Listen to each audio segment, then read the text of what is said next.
in just 40 years. One country went from this to this. Amazing? But why? I'm Chinese. Let me tell you the real story. A story every Chinese person knows. A memory we all share. One day, an American friend of mine, a young white guy living in Beijing, China, he asked me, "Hey bro, old king, could you please tell me why has China developed so fast?" I was a little surprised by his question. I was like, yeah, this guy is smart. Good young man. Likes to think deeply. Love it. Respect. Then I stopped for a couple of seconds. To be honest, I had never really thought about that question before. So my mind started going back through my memories of my whole life. In my mind, has China really changed that much? What was it like when I was a kid? And what is it like now? Then I suddenly realized, yeah, it really has. Compared with 30 years ago, this country almost feels like a completely different world, from the moon to the earth. So I asked him, "Yeah, Mike, do you really understand how fast China has changed?" He said, "Of course I do." "You're kidding. I have lived here for 8 years. I see the changes every day. I know China pretty well." He was very confident. And I said, "No, Mikey, brother, you don't." "Well, trust me, it's very simple. Think about this. The reason you decided to come and live in Beijing, in China, 8 years ago, is because Beijing was already a great city by then, right? But do you know what this place looked like before that, not long ago? Probably not. You have to know what my childhood was like to really understand what a massive change this has been. It's totally insane." And he was like, "Wow, that's interesting. Tell me more about it." And I was like, "Alright, wait a second. Let me prepare a little surprise for you." He was surprised that I took his question so seriously. I think he felt respected. So the next day, I made him a PowerPoint presentation, PPT, and sent it to him. He was shocked. And now, let me share it with all of you. Hey everyone, I'm Lao Wang, or Old King, if you translate it literally. Not a king, but the old part? Yeah. Okay, here we go. This was Huhot, Inner Mongolia, my hometown, around the time I was born. That's about 40 years ago. Inner Mongolia is one of China's autonomous regions, and Huhot is its capital city. At that time, it was already the most developed city in the entire region. But even so, this was what it looked like. Almost no cars. Everyone rode bicycles. And honestly, some people didn't even have a bike. You wanna go anywhere? Okay, no problem. You walk. Well, it wasn't that bad. We did have buses. Like this. When we were kids, we didn't have many snacks. Any toys? Almost none. Nothing. If we got an ice cream once in a while, it felt like a special celebration. You know what the best time is? Chinese New Year. During Chinese New Year, getting a new piece of clothing and buying some firecrackers were some of the happiest moments of the year. And of course, eating meat was a big deal. Really big. I'm not kidding. Ask any Chinese person over the age of 30 today, and they will tell you they experienced the same thing. But then somehow, everything started changing. I still remember when I was about 7 years old. One day at a small store near my home, I saw Coca-Cola for the first time in my life. It was something completely new to me. Wow, what's that? The packaging looked so beautiful. The water is black. The label is red. We love red. I remember thinking, oh my, I want it. But is it safe to drink? The black water? No idea. But somehow, it just looked like something amazing. I want one. I want to try. You know, kids always want something new, especially things we had never seen before. But I could only look at it and walk away, because we were so poor. We couldn't afford it. But a few months later, I saved enough money and finally bought one. Oh no, my heart was bleeding. My wallet was crying. Then I remembered, wait, I don't even have a wallet. Why would I need one? There's no money in it anyway. Yeah, poor. Well, this was my first time drinking Coke. I took a sip and thought, wow, this is something. What is this? Why does it taste so strange? You know, it kind of tastes like Chinese traditional medicine. I'm not sick. No way. Finish it. It cost me a whole month's allowance. 3 RMB. Almost $1. So I finished it. Looking back now, it's actually a pretty funny memory. Today, Coke is just part of my everyday life, along with tea. Then I went to school and slowly grew up. For people like us, the Chinese generation born in the 1980s, growing up in China was a very unique experience.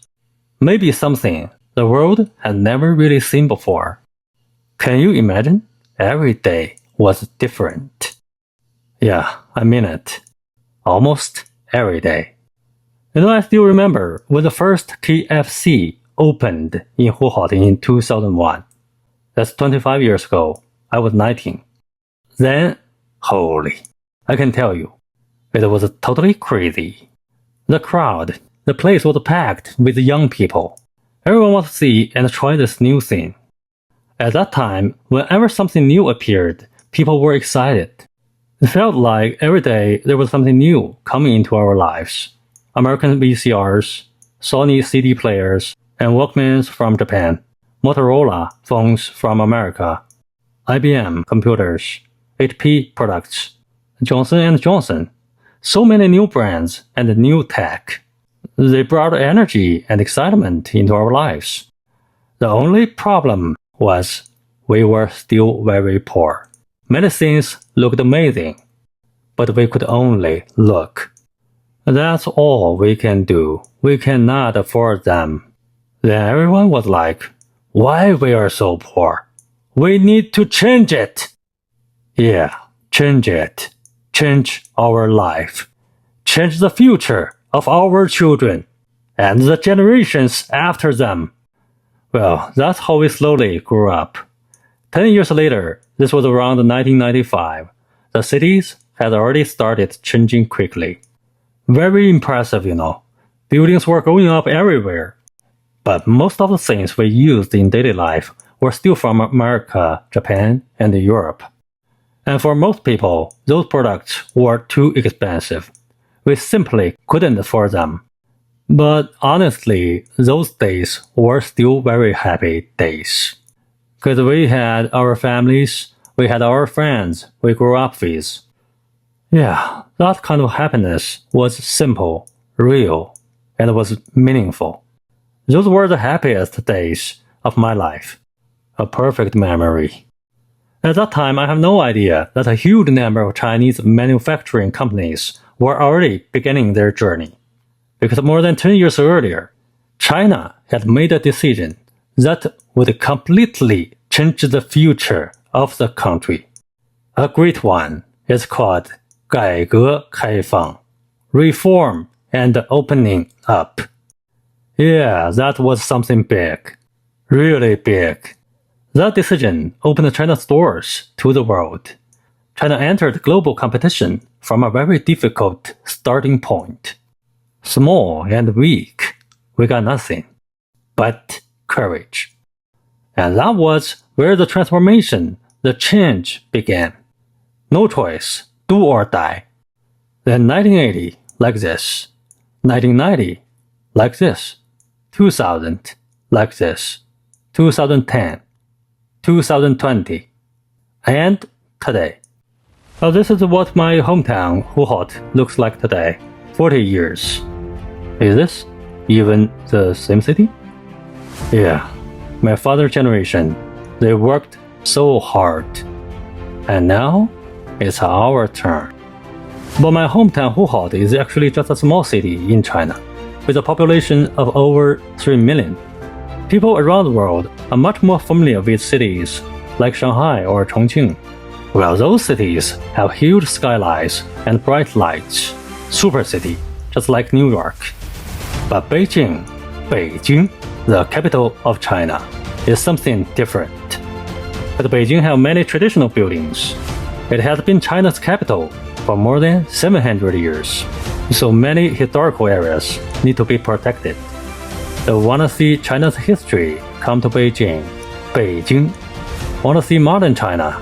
Then go to Shanghai. Well, today, China has more than 600 cities, and Huhot ranks around 100 among them. It's a small one. Okay, let me show you some other cities at a similar level. Zhengzhou in Henan Province, then Shijiazhuang in Hebei Province, Jinan in Shandong Province, Hefei in Anhui Province. You know, when I grew up, I finally understood why we didn't have many toys when we were children. The truth is, China was already making a lot of them, but we were too poor to buy them.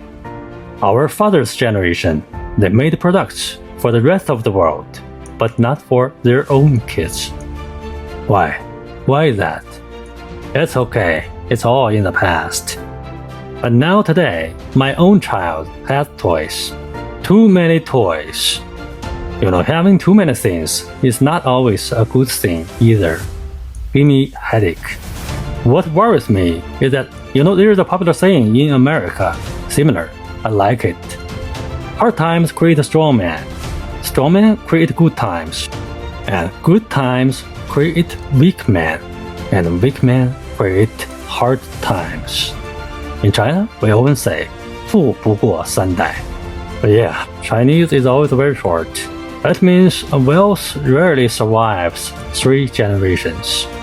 A strong father, good life for his son. Then weak grandson. Then everything down. Life is tough again. See, this is something shared by all human beings. Lessons from life. 富不过三代. Well, in 40 years, everything here has changed. But one thing has not changed. The qualities that helped this country create such a huge transformation. For thousands of years, Chinese people have valued the same spirit. 自强不息. Never giving up. Hard work. Courage. Unity.